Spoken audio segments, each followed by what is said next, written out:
Hi, welcome to my channel. It's so nice to have you here. I'm a part-time corporate girly and I resell vintage home decor as a side hustle. In today's video, I'm about to spill the beans. How much money do people actually really make online? Now, my business is still a very small scale. We are genuinely just operating from my 3-bed semi, my spare bedroom, to be honest. And I don't have any kind of like warehouse expenses, employees, anything like that to worry about. It's just me, myself, and I. And what started off as a hobby started to make me money. So here we are. The goal is to make 10k in 10 months. It's a very steep target, and that 10k has to be profit. It has to be net income, because I'm genuinely so baffled when people say this is how much money I made. But if you're looking at the expenses, and there's a lot of expenses involved in this side hustle, as you will see from the figures. I've got my little notebook here to make sure that I give you the most accurate figures. Most of them are postage and packaging costs. I think it's really misleading when people say, I've made £2,000 this week. Yes, you may have made £2,000 this week, but is that net? Is that before or after tax? Is that before or after your expenses? So let's get honest here. These are real figures, and this is, as I said, a little side hustle that I do alongside my 9 to 5. Grab yourself a coffee, tea, whatever you fancy, and sit down. Leave me in the background if you need to. We are gonna be talking numbers. That coffee slaps. A couple of disclaimers. This covers the week of 3rd of August to the 10th of August. Now, in terms of stock, I was quite disciplined. I can get completely out of hand. We play Thrift or Pass on my Instagram stories every Friday. And genuinely, I have been known to just spend £30–40 in one shopping trip and then not list those items for a really long time. So I've been very disciplined. I've got a lot of excess stock. I may give you a tour in terms of how I store my actual items. That's a future video. But for now, in terms of new items coming in, I spent £33.65. Now, where I live in the Midlands, it's very reasonably priced. I know a lot of the times people will say, well, I could never find, I don't know, a vintage frame for 25p where I live. And I get it, I accept that. And I always say, I live in an area that is generally cheaper anyway to live in. But on top of that, where I'm placed locally, I'm surrounded by an aging population, lots of houses that needs to be cleared, lots of people downsizing or making way for new things. So I always have my pick, and I always find good quality stuff at very reasonable prices. We just touched upon the expenses, and in terms of my highest expense every week without a fail has to be postage, especially if I get US orders. Now, obviously with the US, you've got the 10% tariff. So the Royal Mail website will give you the most accurate estimate in terms of what you're shipping, how much that'll cost, and what the commodity fee is attached to that.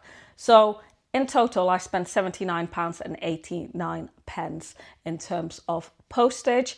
Now, these are items that buyers would have already paid postage on. So on Etsy, I've got the item priced, and then in terms of weight, depending on the weight, then it will also show up how much that would cost to ship to the US or Australia. I don't ship to the EU. Now, there was a refund on Etsy. I had to refund someone £100, just over £100, I think it was. And that was for a set of plates that someone ordered. It was a really good sale. It was like £114 in total. I do have an Etsy sale on at the moment, so it's 20% off. But I was really happy to make that sale. They're like a lovely floral. I'll insert a picture somewhere if I can figure out how that works. And unfortunately, it turned out that the shipping was about twice as much. So normally when the shipping is not that crazy, I tend to take it on the chin. If it's like a couple of quid here or there, like it's fine. I'll take that hit. So I reached out to the buyer on this occasion and I said, look, I'm really sorry, but this is what's happened. The shipping is showing up to be about twice as much as what you've paid. If you still want the items, I'll hold on to them and I can relist them, and you can buy them, repurchase them at the correct postage. The buyer didn't respond to me, which is fine, but obviously I've sat on that item for another week now before I released it up on my website for everyone else. So that's now up for sale. But like I said, £100 needed to be refunded. I did also have to pay my Canva subscription. That was £13. I've only recently got myself a Canva subscription, and that's mostly because of the YouTube thumbnails. It made it so much easier to just have that in place. I may cancel that in the future. We'll see how we get on. Now, the figure that you're waiting for, drum roll, in the week of 3rd of August to the 10th of August, I made £669.81. But wait, before you fall off your chair, let me break that down.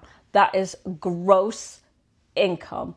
However, this does include my pending balance on Vinted. Now, we don't count Vinted.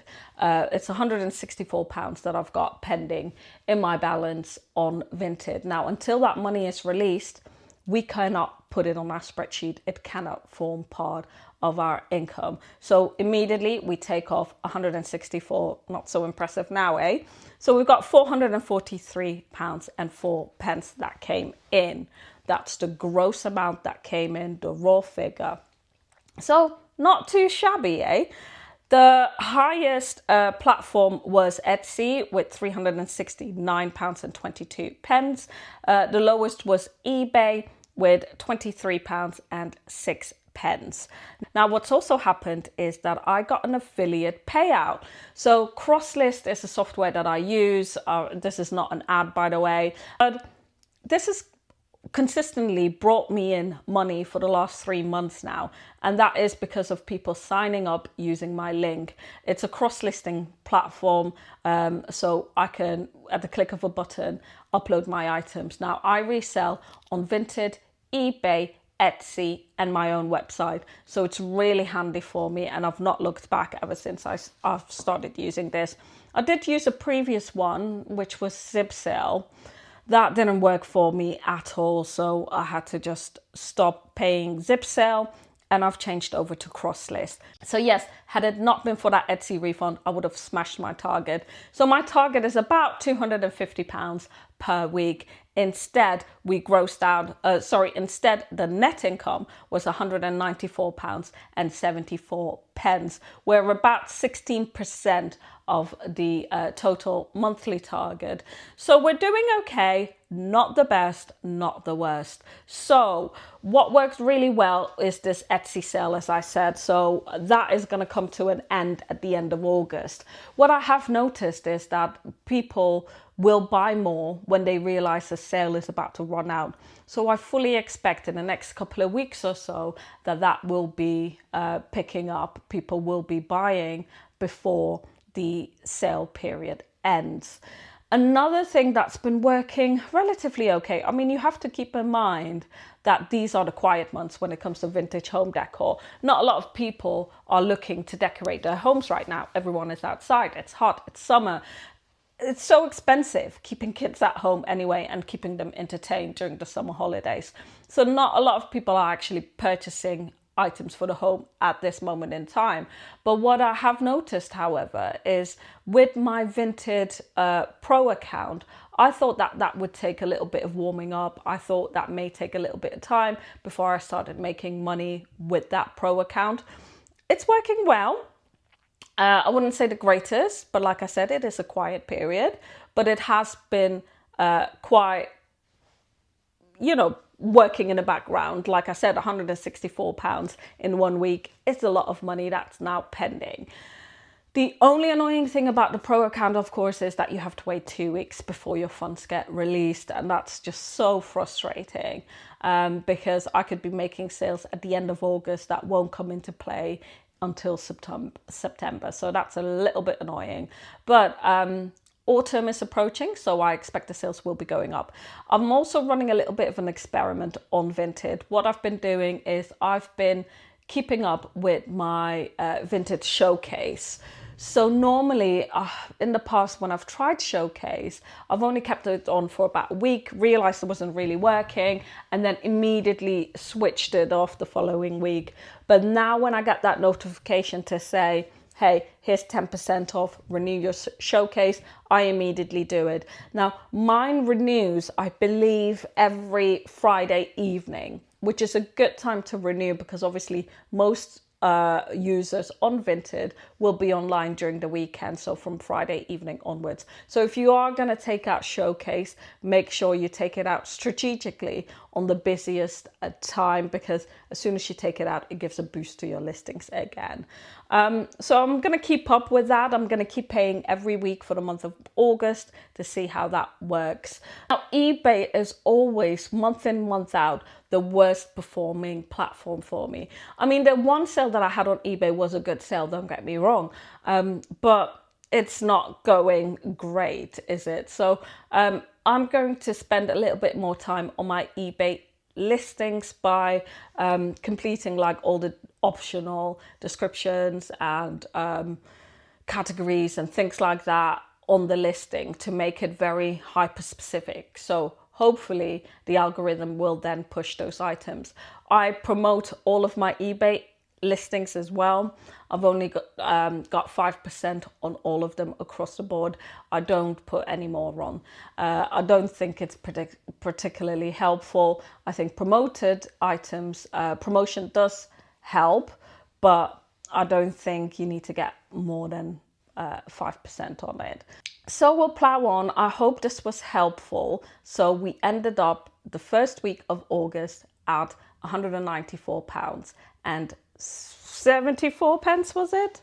Yeah, 74 pence. So hopefully I will see you for my next video. My next video will be a car boot video and just a general vlog of my Sunday. So hopefully I'll see you then. Like and subscribe.